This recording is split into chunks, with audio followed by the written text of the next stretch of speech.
Just starting with the preparation and practice.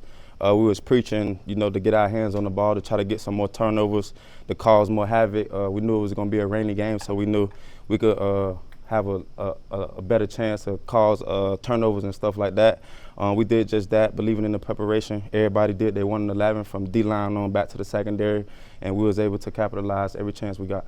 Marquis, what was the mood in the locker room after the win like, and then this week at practice after pulling off a big win? It was a big relief syndrome. We've been waiting on this win forever. We knew one day that we was gonna get over the adversity. As we all know, everybody go through adversity each and every day of their life. It just seemed that our adversity was a little bit longer, but we definitely got over it. And, we're just trying to keep climbing the ladder now. How important was it for not just MJ to have that pick six, but also AJ to get a pick as well too? It was big. I love seeing my guys get picks. I love seeing the guys make plays. All of us believe in each other, from the cornerback room to the safety room. It was definitely a dream come true for me to see those guys accomplish those big plays. Those were big moments in the game as well. Definitely helped us, win the game, and we definitely needed those turnovers. So it was great seeing it, and it was great celebrating with those guys as well. How did this team snap out of the adversity? What kind of things did they do? What kind of things do you do as a leader to keep everybody moved up? Just the difference in practice, just working extra harder, getting more film in with the guys, each position. Being here early, like 30 minutes to an hour earlier than needed to be. Just knowing where we was and where we was sitting at and what type of feeling we was having going through that adversity. We know it was an ugly feeling, and as a team, as the team we is, the toughness and the knowledge and the effort we put in this program, we knew that it wouldn't last for long. So we just kept our head down and kept grinding, and it ain't over from here. It's gonna be adversity again, some way, somehow through the season. So we just gotta continue to climb that ladder each and every day. Last year, you guys were one of the better intercepting teams in the conference and college football, and then this year you guys have been slow to kind of get out the gate to create those interceptions until Saturday. How do you balance that, where you got to stick to your job and not get too aggressive, because naturally you guys want to be those playmakers, right? One thing we preach in the DB room is you got to be a complete corner these days. It's just not about getting interceptions. It's about coming down and making tackles.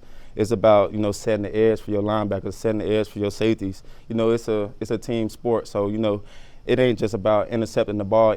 Any way you can impact the game, or whether it's that just helping or coming down to make tackles, that is definitely needed as well. So each category of the game, we're able to do that with being DBs in this program. Do you have a sense of who might play quarterback for Wake Forest, and what about the two guys?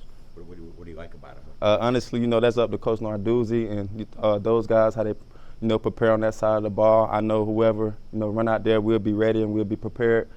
Each and every day, no matter who's out there, all of those guys look great. And, we just ready to, continue to stack those days on top of each other and try to come out victorious on Saturday. Marquis, what's the challenge with the RPO in your position? And they've also got one of the best jump ball guys. How do you defend against a guy like that, too? With the RPO, you just got to, stay on your receiver longer. You never know when the quarterback going to pull the ball to throw it. It's definitely a technique type of game.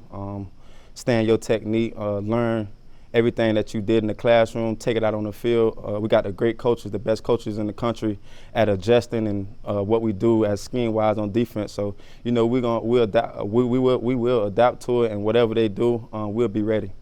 You guys didn't give up any points in the second half against Louisville on Saturday, but they drove a lot. They got down into your territory, but you guys were able to come up and make stops. Do you feel like some of the younger guys on defense learned about adversity from that experience of even though they're driving, you can still get that stop and make that big play? Yeah, definitely. It ain't over till it's over.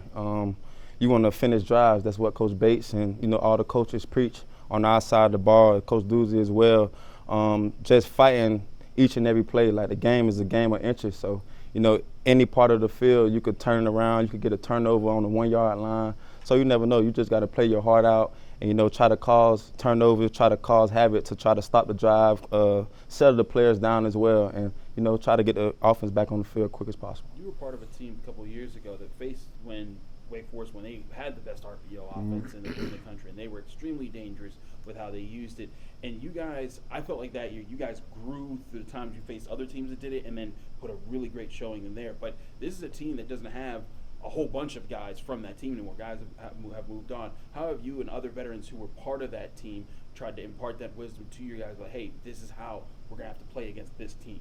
You know, a lot of us, a couple of us, you know, been on that championship team in 2021. We know some of the things they did. Now they great at what they do, scheme wise, team wise, coaching wise, players as well. You know, you just gotta continue to play each and every play, no matter what's going on in the game. You're gonna have negatives, you're gonna have positives, you're gonna have adversity. So you know, you just gotta continue to grind, talk to your players around you, make sure everybody doing their 1 in 11, and you should be good. Do they use RPOs as much as? Oh, I'm sorry. They use RPOs as much now as they did in 2021?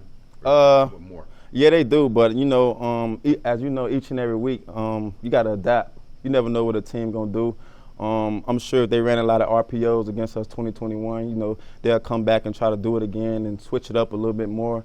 You know, we just ready. We're the best adapting defense in the country. I believe we got the best coaches in the country.